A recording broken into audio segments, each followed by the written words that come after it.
So I want to talk to you a bit, Stacy, about supplements, because that is something that has become very big at the moment. And again, oh my God, there's so many different new supplements and things that people should be taking that we're heard that we should take.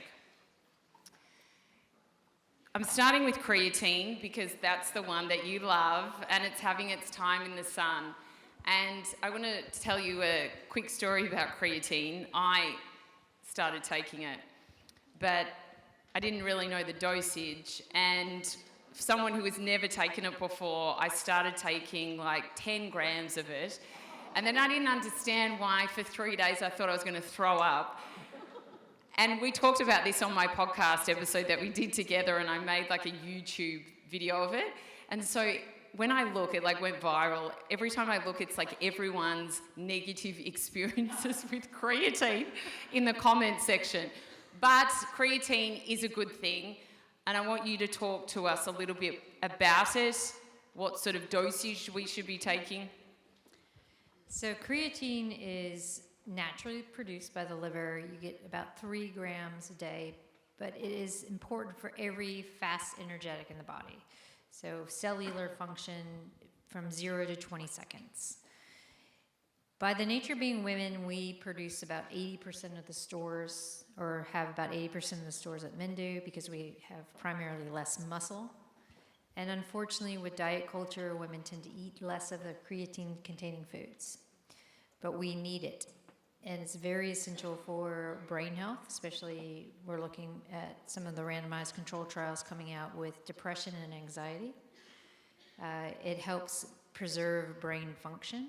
It's also really beneficial for bone and bone health, for muscle performance, gut health. Women who start having transient IBS issues, they start taking creatine, it goes away. So when we're talking about creatine, really trying to pull people away from the bodybuilding idea that we use creatine to be able to go in and have a really good hard workout and get more muscle function. It's more of we need to boost what we have in our body because we want to have optimization for every system. And that's what creatine monohydrate does. So I tell people you want to start with around 3 grams a day and work your way up to 5. If we're under times of severe fatigue, jet lag, transmeridian travel, low sleep from stress, any of those kind of sleep deprivation, then we look at 0.38 grams per kilogram of body weight. Why so specific? Because that's what the research says. Ends up being around 20 grams for a 60 kilo person. And when we talk about the side effects, when we hear about the bloating and feeling like you're going to vomit, it comes from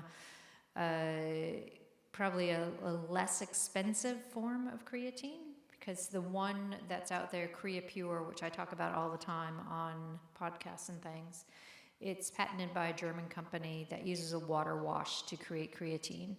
The cheaper versions are primarily derived from formaldehyde.